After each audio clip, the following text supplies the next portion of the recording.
Well guys, we can see what this thing is doing. Definitely got a servo issue. Is it a servo circuitry issue, or is it an issue in the actual head drum circuitry itself? Like, is the head drum motor failing? Is the IC failed on it? I don't know. But I do have another video head assembly here. This particular one, we're gonna swap them out, and the only difference is I don't have the cover on this, so it looks different because it doesn't have the cover, but you'll see that it is exactly the same. It's just that it looks a little different because the cover's gone. But so there's a motor circuit board here for the motor, and I suspect that one of these components has failed on the circuit board here. Now if I go ahead and take a good listen, if we're silent for just a second, you'll hear the motor fluctuate. The motor will actually speed up faster than it's supposed to for about a brief second. Let's have a moment of silence and see if you guys can hear that. See if you can pick it up. Now I'm gonna mute the audio so you don't hear the audio. So just take a listen at this thing.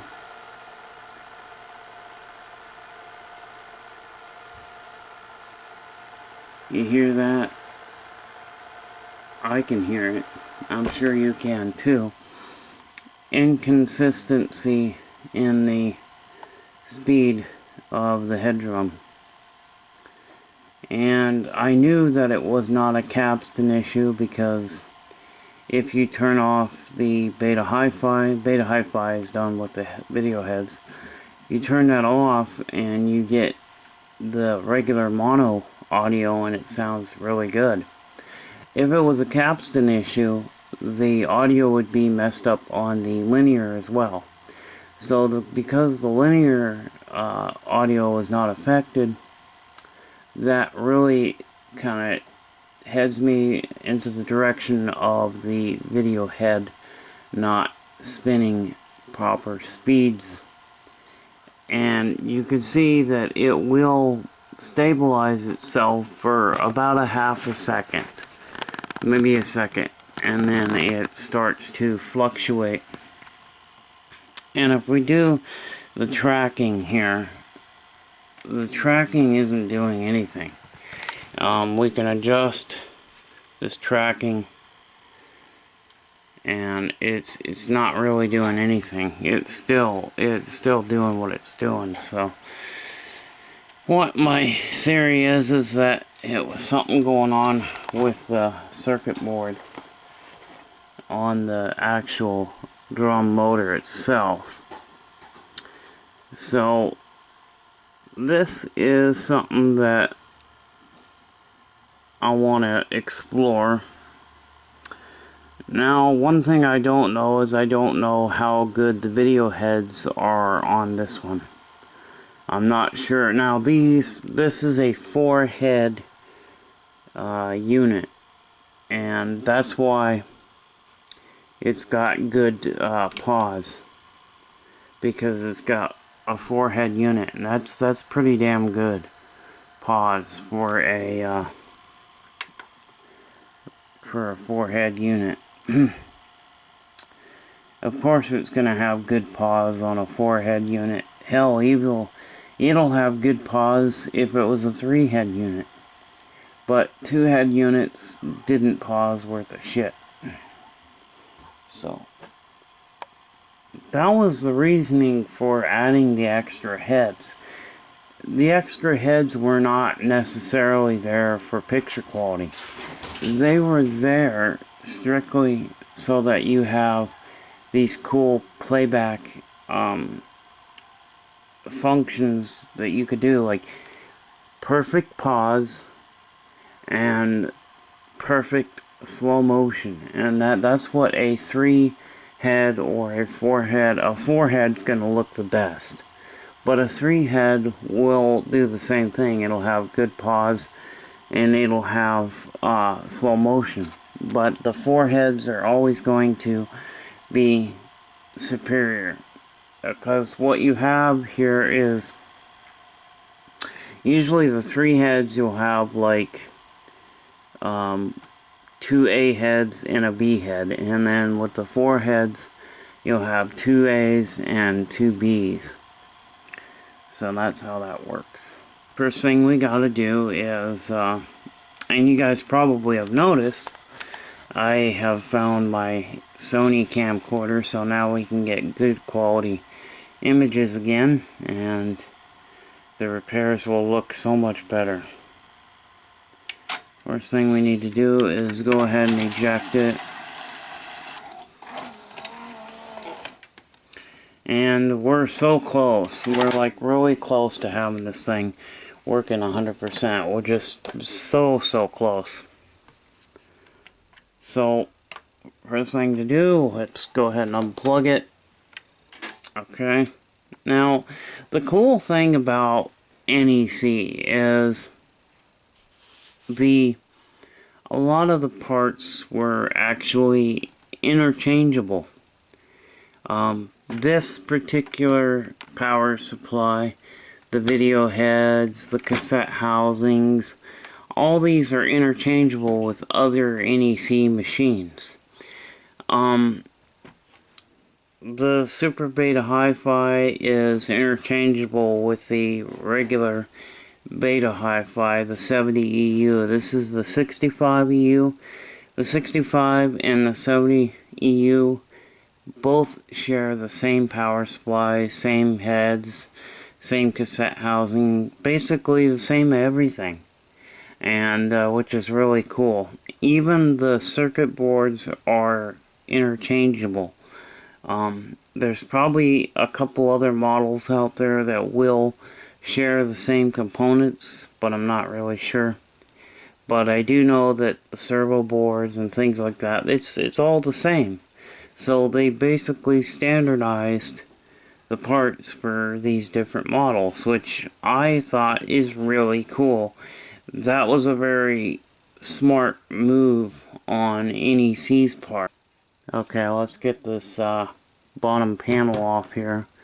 We just gotta remove all these screws. There's, let's see, there's 6, 7, 8, 9 screws. So there are 9 screws total to take the panel off, and then there's 3 screws on the circuit board, and then that circuit board will lift up, and then we can get to the 3 screws that hold in the head drum motor assembly.